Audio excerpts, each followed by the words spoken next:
kulanti wanaagsan dawadayaal kuna soo dhawaada barnaamijka wararkii ugu dambeeyey ee Soomaaliya. Qodobadan maanta barnaamijkan ku soo qaadi doonana waxaa kamid ah wararkii ugu dambeeyey xilka hay'adda NISA oo la isku haysto iyo madaxweyne Xasan Sheekh Maxamuud oo qaadanayo go'aan geesinimo leh xildhibaan Mahad Salaad uu ka hadlay wararka sheegaya in loo magacaabay taliyaha NISA ama loo magacaabi doono madaxweynaha maamulka Puntland Siciid Dani oo gaaray go'aan adag oo la xiriira xilka ra'iisul wasaaraha Soomaaliya. haddaba miyuu Dani ka tanaasulay inuu noqdo ra'iisul wasaaraha dalka? miyuu samiiska soo saaray shaqsiga uu rabo in loo magacaabo xilkaasi? madaxweyne Xasan Sheekh Maxamuud oo qorshayaashiisa ugu horeeya ka dhigaya dagaal uu ku qaado maamul goboleedyada iyo laba madaxweyne maamul goboleed oo wadnaha farta ku haya xilli la tuuri doono xubnahaasi. qodobada kale waxaa ka mid ah wasiirka shaqada laga joojiyey ee arrimaha dibadda oo sameeyey magacaabis weyn iyo ra'iisul wasaare Roble oo mar kale war adag ka soo saaray xilka wasiirka arrimaha dibadda ee Soomaaliya, iyo maxkamadda ciidamada qalabka sida oo amar buuxa ku bixisay in la soo xiro isla markaana cadaaladda la horkeeno horjoogayaashii ugu sarreeyay kooxda Ahlus Sunna oo uu ku jiro hogaamiyahoodii Sheekh Shaakir. qodobadaas ayaan ku faahfaahin doonaa barnaamijka insha Allah. waana Arbaco taariikhdu ay ku beegan tahay 25 bisha shanaad ee May sanada 2022. barnaamijkan sii shargaraya oo u sii gudbiya saaxiibadiina kale idinkugu jira baraha bulshada. aad iyo aad ayaad u mahadsantihiin. aynu ku bilowno wararkeena. waxaynu ku bilaabaynaa wararkii ugu dambeeyay xilka hay'adda nabad sugidda iyo sirdoonka qaranka Soomaaliya ee NISA oo la isku haysto. saacadihii la soo dhaafay baraha bulshada waxaa aad la iskula dhex marayay in xilkaasi loo magacaabayo xildhibaan Mahad Maxamed Salaad oo saaxiib dhowla ah madaxweynaha xilka la wareegay ee Xasan Sheekh Maxamuud. arrintaas ayaana waxa markaasi si adag kaga hadlay xubnaha mucaaradka ku ah Xasan Sheekh Maxamuud.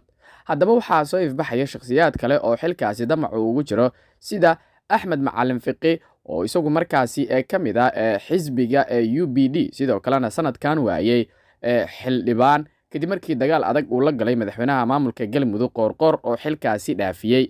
wararka hadda soo taraya ayaa sheegaya in Fiqi uu ku soo biiray loolanka loogu jiro xilka hay'addaasi. dhinaca kale madaxweyne Xasan Sheekh Maxamuud ayaa lagu soo waramayaa in uu qaadanayo go'aan geesinimo leh oo uu ku magacaabayo shaqsiga hay'adda NISA ku habboon si kastaba dhaliilaha kala kulme. Xasan Sheekh Maxamuud ayaa ka cabsi qaba in saaxiibadiisa gaarka ah haddii uu magacaabo hay'adda NISA uu markaasi kala kulmi karo dhaleeceen iyo weliba sidoo kale fadeexooyin waaweyn, balse waxa uu qaadan doonaa maalmaha soo socda go'aan geesinimo leh oo xilkaasi uu ugu magacaabayo shakhsiyaad isaga aad ugu dhow. dhinaca kale xildhibaan Mahad Salaad oo ka tirsan golaha shacabka ee Soomaaliya ayaa ka hadlay warar saacadihii la soo dhaafay lagu baahiyay baraha bulshada ee internetka kuwaas oo sheegayay in loo magacaabay agaasimaha hay'adda NISA amaba loo magacaabi doono. Mahad Salaad oo qoraal kooban soo saaray ayaa beeniyay wararkaas wuxuuna fariin u diray guud ahaan dadka Soomaaliyeed gaar ahaan kuwa u hambalyeynaya. wararka baraha bulshada lagu qorayo waa been yaan lagu qatalmin qiyaari hambalyadana yaan la iga qasaarin hal ii kaydiyo mahadsanidin ayuu yiri xildhibaan Mahad Salaad oo boggiisa Facebook ku soo warramay. xildhibaankan ayaa ka mid ah saaxiibada ugu dhow ee madaxweynaha mar labaad la doortay Xasan Sheekh Maxamuud wuxuuna si aad ah uga soo muuqday ololihiisa doorashada. sidoo kale waxa uu ka mid yahay xubnaha aadka loo saadaalinayo inay ka soo muuqan doonaan garabka madaxweynaha cusub ee Soomaaliya isaga oo mucaarad soo ahaa 5 sano ee la soo dhaafay si weyn u dhaliili jiray madaxweynihii hore ee Farmaajo. mudane Xasan Sheekh Maxamuud oo loo doortay madaxweynaha tobnaad ee Jamhuuriyadda Federaalka ah ee Soomaaliya ayaa haatan ku howlan dhismaha dawladdiisa cusub, waxaana dadka ilaa iyo hadda la magacaabay ka mid ah Cabdiraxmaan Cabdishakuur oo ah ergeyga arrimaha abaaraha iyo bani'aadanimada ee Soomaaliya. si kastaba waxaa isha aad loogu hayaa xubnaha soo socda iyo ra'iisul wasaaraha iman doona iyada oo maanka lagu hayo ballanqaadkii madaxweynaha cusub ee ahaa in koox gaara uusan wadan isla markaana uu wato tareen weyn oo la wada raaci karo. dhinaca kale waxaa markaasi weli uu markaa guux ka jira xilka ra'iisul wasaaraha Soomaaliya Siciid Dani ayaa markaasi doonaya in xilkan loo magacaabo iyadoo ay suurtagal tahay in uu Siciid Dani ka tanaasulo isla markaana uu keensado shakhsi kale oo xilkaasi loo magacaabo. ila wareedyo kala duwan ayaa soo baxaya waxa ayna sheegayaan in madaxweyne Xasan Sheekh Maxamuud uu wada tashiyadii ugu dambeeyay uu la leeyahay la taliyaashiisa gaarka ah. madaxweynaha xilka la wareegay ayaa dhageysanaya talooyinka loo soo gudbinayo, waxayna u muuqataa in Puntland qof ka soo jeeda aan laga dhigi doonin ra'iisul wasaaraha cusub ee Soomaaliya. guux weyn ayaa jira oo laga helayo villa Soomaaliya kuna aadan shakhsiga laga dhigi karo wasiirka koobaad ee Soomaaliya, waxayna warar aynu helnay ay sheegayaan in qof markaasi ku hayba madaxweynihii hore maxamed cabdulaahi farmaajo uu noqon karo ra-iisul wasaaraha cusub ee soomaaliya inkastoo aanan la xaqiijin arrintaasi. inkastoo go-aanka ugu dambeeya iyo xulashada uu leeyahay madaxweyne xasan sheekh maxamuud, haddana xogta ayaa tilmaamaysa in madaxweyne ku-xigeenka galmudug cali daahir ciid isagu uu ku jiro dadka ay suurtagal ay tahay in loo magacaabo xilka ra-iisul wasaaraha soomaaliya. cali daahir ciid oo muddo sanad ah ku noolaa dalka markaasi Holland waa sanado ayaa hadda ku-xigeenka qorqor, waxaana la ogeyn haddii la magacaabo sida xukuumaddiisa uga dhalaali doonto howlaha hortobinta leh ee dalka ka jira, waxaana markaasi la sugaya waxqabad. sidoo kale Saciid Dani ayaa isaguna dadaal dheer ku bixinaya sidii shakhsi isaga uu wato loogu magacaabi lahaa xilka ra-iisul wasaaraha haddii uusanba isagu helin. kulamo gaargaar ah ayuu cali ciid ka wada Muqdisho tan iyo 2 isbuuc ka hor uu soo gaaray Muqdisho, isagoo doorashadii ka dhacday Muqdisho 15kii bishan la sheegay inuusan taageerin dib u doorashada Farmaajo, waana mid keentay in qadiyadiisa uu dibadda u soo saaro.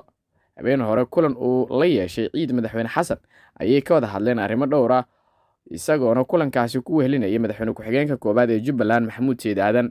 lama oga in arrinta ra-iisul wasaaraha iyo howlo kale la xiriira cali daahir uu markaasi ka codsaday xasan sheekh, balse wararka ayaa waxay yihiin kuwo markaasi si aada isku soo taraya, isla markaana marba marka ka dambaysa ay soo baxayaan xogo cusub oo ku saabsan xilka ra-iisul wasaaraha Soomaaliya. waxagaag wararkii ugu dambeeyay ee Soomaaliya ayaad la socotaan. madaxda maamul goboleedyada qaarkood ayaa wadnaha farta ku haya, iyadoo xasan sheekh maxamuudna uu dagaal ku qaadayo maamul goboleedyada.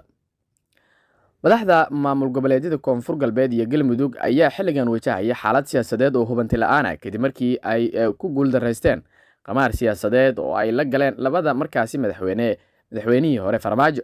Cabdicasiis Laftagareen iyo Axmed Qoorqoor ayaa si weyn u taageeraya uguna oleynaya madaxweynaha guuldareysta ee Farmaajo, waxayna labadan madaxweyne dagaal toos ah la galeen murashaxiinta mucaaradka ee Farmaajo ka soo horjeeday.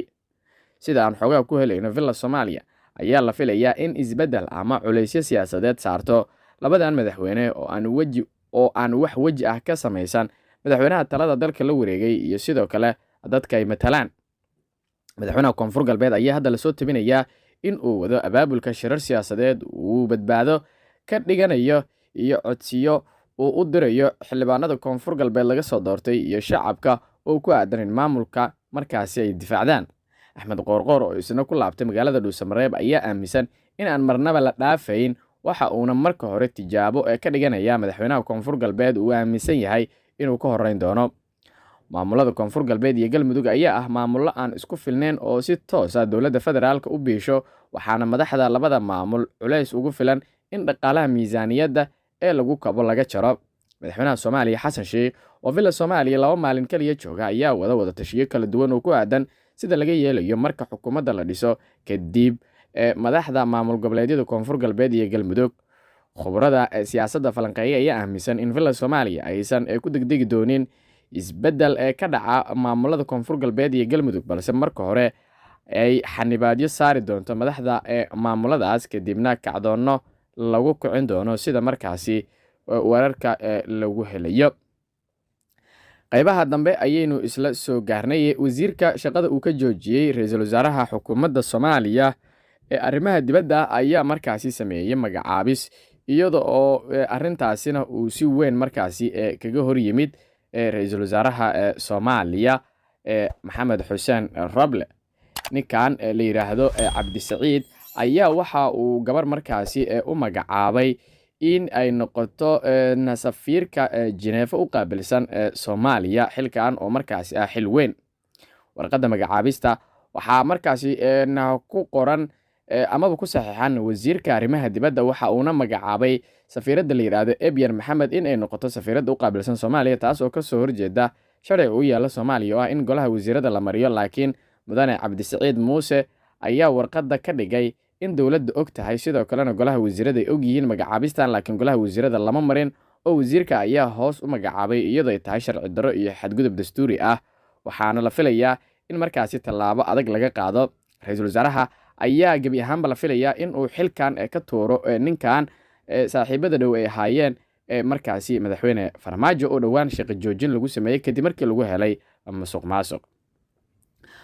ugu dambeyntiina saaxiibayaal maxkamadda ciidamada qalabka sida ee Soomaaliya ayaa waxay waaran soo qabasho ah u jirtay 16 sarkaal iyo tiro maleeshiyaad oo ka tirsan xoogga Ahlu Sunna kuwaas oo ku sugan deegaano ka tirsan dowlad goboleedka Galmudug.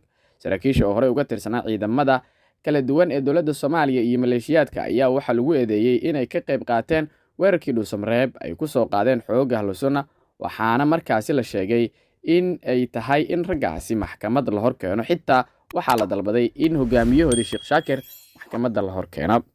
qodobkaasi ayaa ugu dambeeyay warkeena tan iyo warkaan war la mid ah intaan dib ugu kulmi doono waxaan idinkaga tegaynaa sidaas iyo nabadgelyo.